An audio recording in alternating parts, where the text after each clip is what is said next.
Hey everyone, Sam Davidson here with MEA Worldwide, and we are here at the Paley Center for Media in Beverly Hills. Tonight, we are celebrating the 6th and final season of one of our favorite shows, How to Get Away with Murder. We're going to be interviewing the cast and the creator. You're not going to want to miss these interviews, so stay tuned. So I know that when you started on the show, like you were just pitched, maybe a passing by character Yeah. for a couple of It episodes. was just for the pilot, actually. Yeah. So after a pilot is shot, then it has to get picked up, and there's the whole process. So after that, did you get contacted, and they're like, "We want to bring you back"? I Pete was on set when I shot my first scene for the pilot, and right immediately in the van back to the hotel because we shot it in Philly. He was like, "I like what you did. I'm gonna look to bring you back." Did you have any idea this was in store? No, and I don't think, it's been such a whirlwind because it all happened kind of, so I was also doing a show on Broadway when I shot the pilot, and so I was just out of grad school, so it's going to take a while for everything to settle down and for me to actually, understand what's happened these past 6 years. You played a lot of iconic roles, and what was it about this original script and idea that made you want to commit to do the show? Oh my gosh! The pilot episode of this series was one of the most amazing things I've ever read. I'd never seen anything like it. Bonnie actually was a very small presence in the pilot, and I think if she was a bigger presence, I don't know if I would have had a shot at getting the job, frankly. It wasn't that I'd never really approached things as considering them. I'm always so grateful that to be considered and that people sort of would want me to be a part of something. But and that's certainly proven true. I mean, the group of people that have been assembled here, and the actors are also talented, and the kind of stories that we're telling are just so exciting to be able to approach as a performer. So you are a newbie-ish to the crew, and you came from soaps, right? So how did that prepare you to be in such another dramatic situation? Because there's actual real stakes here, which is murder. Right. Yeah. I mean, I did some shows after I did the soap, but I mean, definitely the workload that I had on the soap prepared me to be able to pick up on things on the fly, as far as working on this show in particular. But I love the pace that we do on this show. We get to really kind of dive in and focus on the details in scenes and focus on the details with the characters. I didn't really get to have that opportunity on the soap. Yeah. Well, I feel like since you came in a little bit later to the game, that automatically means you have some serious secrets we need to uncover. Do you think that's just a facade, or is there more to learn about your character in the last episode? Yeah, I would hope there's more. I guess the idea is that we don't have the opportunity or the luxury to really uncover those in a timely manner. We have to kind of get right to it. We're running out of time, running out of episodes. A lot of story to tie up, a lot of people to tie up and kill.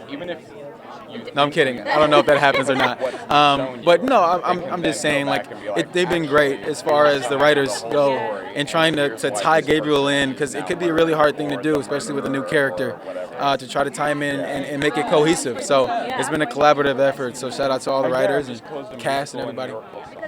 So your character is one of the most lovable but also the most hateable characters on the show.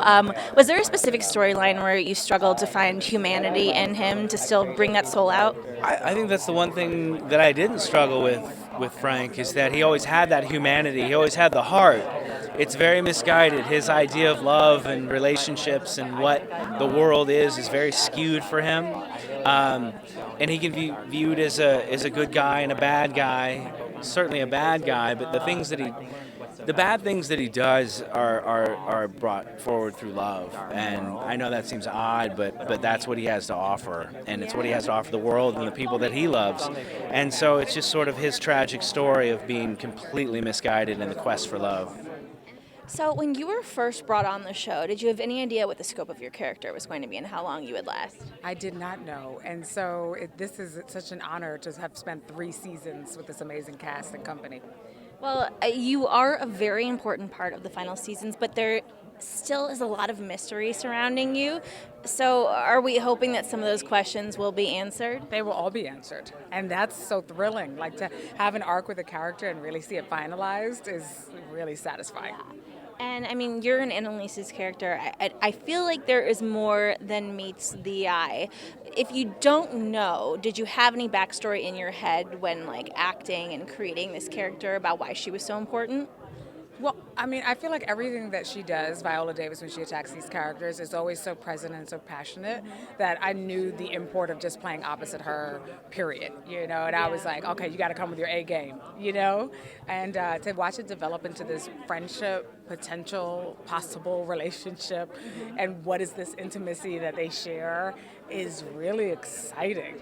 So when you started this show and you created it, did you have an idea of how you were going to end it, and did that stay congruent to what we're going to be ending with now? I really wish I could say yes, and I was really smart and looked ahead and was a genius, but I had no idea how it would end. It wasn't really until this hiatus that I woke up one morning with an idea that sort of merged a bunch of different pitches, and I was like, I know how it ends. Oh my God, I have to write that right now. So that ultimately led to us making this the last season. And so when that happened, did you call Viola and kind of be like, is this okay with you, and get her go-ahead? I more wait till I see her in person because I like to just hit her with them when she doesn't expect it. But her opinion really mattered to me. Sometimes I don't rush to tell her because I'm scared she won't like it, and then I'll know it's not right. But this one gave her a big smile on her face in a sly way. Sometimes she smiles at the darkest things in the world. But I knew just in my gut it was the right decision.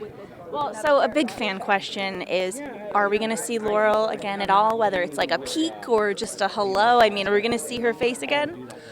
I won't say whether you will see her because I don't want to give that away, but in this upcoming episode that airs Thursday, you'll get a big answer about Laurel.